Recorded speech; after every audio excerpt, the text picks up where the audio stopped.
Selamat datang di channel Om Cipnokas. Jadi kali ini kita mau bahas soal instrumen investasi di cryptocurrency dan juga di saham. Tapi secara umum aja ya, secara garis besarnya aja.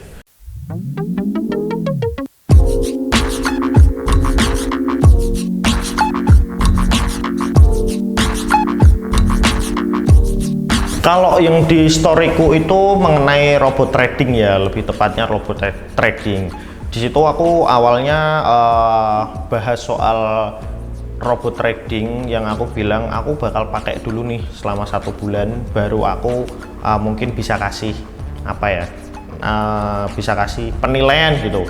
Nah jujur aja aku pas 1 bulan mungkin lebih semingguan uang udah tak tarik semua. Profit nggak? Profit, tapi cuman kecil, jujur aja profitnya 5 juta. Itu dalam 1 bulan aku masuk uang sekitar 150 juta. Kenapa kok tak tarik? Nah itu kan jadi pertanyaan kenapa. Jadi gini, setelah aku terjun di situ, berarti kan aku mempelajari banyak hal nih soal robot trading gitu.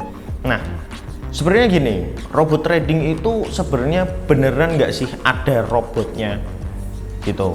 Nah kemarin banyak robot trading yang scam itu dia hilang, tiba-tiba uangnya nggak bisa ditarik, akhirnya ya kayak penipuan gitulah. Nah jadi memang ada beberapa robot trading ya, aku sebut brand aja yang aku pakai itu Fahrenheit. Memang Fahrenheit itu masih baru. Kenapa kok aku berani terjun? Karena menurutku model bisnis dari Fahrenheit itu oke gitu dan bisa long term. Kenapa kok bisa long term? Karena di sisi lain dari aku dari depositnya itu per dolarnya dikali 15.000, ketika withdraw itu 13.000. Itu cuan pertama dari perusahaan ya kan. Nah ada yang lain, ada sharing profitnya. Nah yang di paketku itu kan yang 150 juta itu 75%, 25%. Artinya yang kita itu misalkan kita cuan katakanlah dalam 1 bulan sekitar, berarti kalau dari Fahrenheit itu dia 30% ya cuan sekitar 45 jutaan lah. Kalau dari 150 ya itu dipotong 25%, jadi mungkin dapat bersihnya ya sekitar 30 jutaan lah gitu.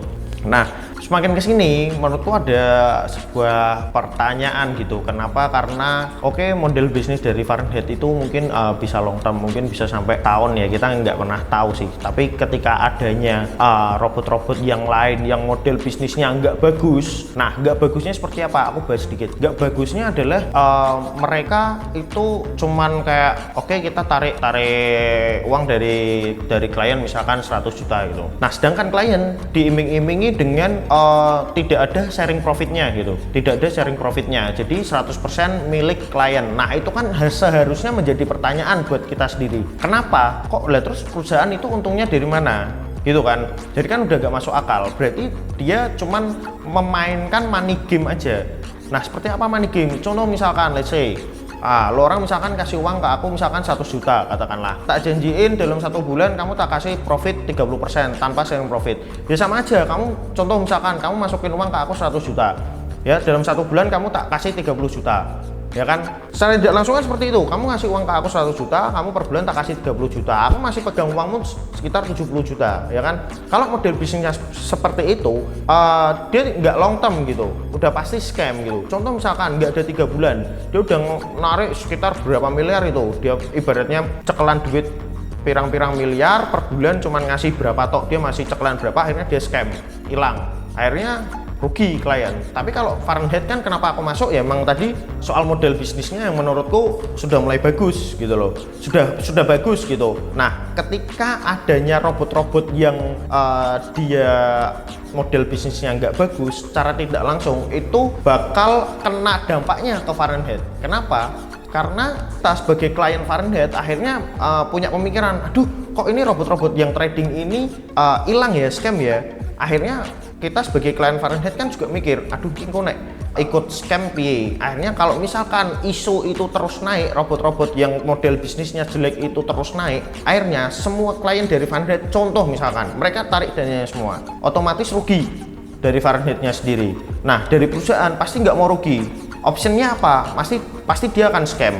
gitu. Cuman aku nggak bilang kalau Fahrenheit ini bakal scam dalam jangka waktu dekat, itu memang nggak, tapi menurutku masih ada potensinya, karena ketika aku masih masuk di dalam, ketika robot-robot yang lain ini scam, mereka itu kasih kayak iming-iming gitu. Iming-imingnya contoh misalkan mereka kasih diskon untuk datang, untuk klien datang itu mereka kasih diskon. Nah, menurutku memang itu suatu trik promosi untuk perusahaan, tapi menurutku pribadi aku melihat, waduh, berarti ini perusahaan udah mulai goyah nih, seperti itu. Makanya aku tarik gitu. Nah, itu mengenai robot trading ya. Untuk lebih amannya, kalau misalkan kamu memang mau pakai robot trading, seenggaknya kamu itu harus menjadi seorang trader dulu. Jadi enggak yang awam banget nih soal trading nih.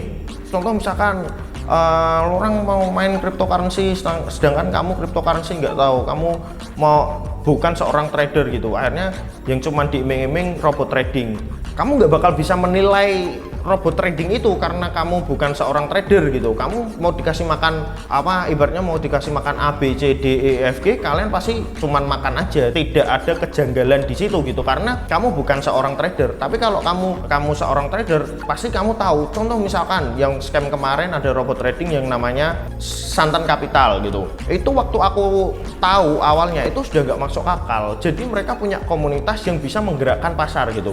Nah, sedangkan chartnya sama aslinya itu sudah beda. Jadi ibarat kata cat aslinya itu di angka misalkan 2000 gitu. Jadi yang santan itu bisa 2500 sendiri. Itu kan sudah nggak masuk akal. Berarti kan dia punya permainan sendiri gitu loh. Nah, itu sudah, sebagai seorang trader pasti tahu, wah ini udah nggak masuk akal, ini udah ibaratnya udah nggak masuk akal. Akhirnya bener, nggak lama scam. Nah, itu yang salah satu model bisnis yang jelek gitu. Memang dia mendirikan perusahaan yang dari awal itu sudah niat untuk scam. Nah, kalau di cryptocurrency sendiri, ini menurut pendapatku pribadi ya, menurut pendapatku pribadi, kalian boleh setuju atau kalian nggak setuju, itu terserah kalian gitu. Menurutku di cryptocurrency itu, kalau misalkan kita as a trader atau mau investasi gitu, mungkin kalau kalian mau investasi di koin-koin yang jelas seperti Bitcoin, itu kan koin-koin yang memang sudah sudah jelas gitu. Kalau misalkan di saham itu ya saham-saham blue chip gitu. Tapi kalau misalkan di cryptocurrency itu seperti koin-koin micin, kok menurutku itu gambling ya. Di sisi lain, kita nggak pernah tahu sebenarnya koin micin itu salah satu money game yang kita bisa sebut dari robot trading itu tadi, atau bagaimana model bisnisnya ya. Contoh misalkan, let's say kita pakai logika aja. Contoh misalkan aku mau bikin perusahaan, aku mau bikin koin, katakanlah. Oke, aku mau bikin koin namanya, misalkan sekarang yang lagi viral apa ya? Misalkan sekarang yang lagi viral salam dari Binjai, contoh salam dari Binjai itu viralnya bukan cuma di nasional, katakanlah viralnya itu di internasional. Contoh katakanlah semua negara itu tahu salam dari Binjai. Oke, ketika aku mau bikin perusahaan nih, aku bakal bikin koin namanya Binjai Coin. Nah, di perusahaan itu aku bilang nih, project dari koin Binjai ini apa? Aku bakal kasih game, jadi bergerak di game. Koin ini bisa untuk pembayaran game lah, atau apalah seperti itu. Aku rilis tuh koinnya, koin Binjai keluar, ya kan? Aku bakar uang nih. Oke, aku pakai si siapa? Contoh, let's say kita bilang Elon Musk atau siapalah orang yang berpengaruh di dunia lah. Tolong angkat dong koin Binjai itu. Koin Binjai diangkat, great, koin Binjai diangkat, orang-orang FOMO nih, wah ini bakal naik nih di 1000 nih koin ini, ayo masuk. Nah, orang masuk katakanlah, ya kan, masuk tuh, angka naik, ya kan, angka naik dari nilainya 0 naik ke 1000, ya kan? Ada yang invest 100 juta 200 juta, naik, angkanya naik terus, naik. Nah, sedangkan nih yang koin micin itu sebenarnya dia cuman, ibarat kata tanda kutip, dia cuma mau ngumpulin uang nih. Oke, misalkan taruh kata aku punya uang 1 triliun katakanlah, ya toh, aku ngopeni retail yang uangnya 10 juta, 50 juta, bahkan 100 juta, naik semua, uangku sudah masuk dulu nih 1 triliun, angkanya naik. Sedangkan orang-orang, wah ini progresnya bagus nih koin nih, angkanya naik nih. Ketika naik, tak sell, tak buang, angkanya drop, turun, selesai, habis. Mau apa kalian? Nah, itu koin micin. Itu sama halnya dengan saham-saham gorengan gitu. Kalau di saham ya. Contoh ada beberapa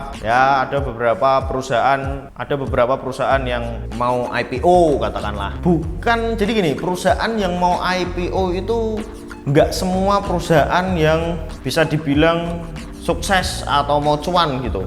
Nggak semua seperti itu. Ya contoh katakanlah, oke, kita mau bikin perusahaan ini mau IPO ya kan, akhirnya kita dapat uang lagi tuh dari sahamnya naik itu, wah saham ini mau IPO progresnya bagus, orang masuk FOMO, ambil lagi itu Badar yang paling gede, ambil lagi, harganya drop lagi, jebret tuh habis uang kalian gitu. Jadi menurutku kalau misalkan kalian mau pilih instrumen investasi ya investasikan di instrumen yang tepat gitu. Kalau misalkan kalian di cryptocurrency ya menurutku Bitcoin oke lah. Untuk di saham-saham yang blue chip oke lah. Nah, dari kalian menjadi seorang trader nantinya mungkin kalian nggak trader ya, misalkan kamu sebagai pelaku investasi di dunia saham atau cryptocurrency, akhirnya kamu banyak mengulik soal cryptocurrency dan saham gitu. Oh ternyata saham itu di dalamnya seperti ini ya. Oh ternyata cryptocurrency itu di dalamnya seperti ini ya gitu. Jadi kalau kalian misalkan mau kaya di instrumen investasi seperti cryptocurrency dan saham bisa aja, tapi ya nggak kamu sekarang ambil saham terus esoknya kamu tiba-tiba tangi jadi sugih gitu ya, nggak mungkin, itu mustahil gitu loh. Karena kebanyakan orang pengen cepat kaya gitu, ya kalian berproses gitu loh. Kalian berproses, bukan ambil saham ini tiba-tiba besok naik 1000 kalau saham maksimal, kalau ARA itu 30% ya, naik 30% ya sudah lumayan. Kalau di cryptocurrency kan bisa sampai 2000% loh. Oke, jadi buat kalian yang mau mulai investasi, kalian investasi di cryptocurrency, jangan ambil koin micin, karena investasi itu misalkan kalian ngumpulin uang itu bener-bener ya, misalkan kalian ngumpulin uang sebulan 5 juta gitu, kalian udah ngumpulin, akhirnya kalian beli koin micin yang belum tentu koin micin itu bakal dipumping gitu, akhirnya tiba-tiba ambles. Menurutku malah nggak bagus. Lebih bagus kalian pilih koin yang seperti koin-koin Bitcoin. Kalau di saham itu saham-saham blue chip ya, BCA, BRI, kayak gitulah, Antam kayak gitu, itu lebih apa ya, lebih bisa dibilang lebih aman karena progres dari perusahaan itu jelas gitu sih.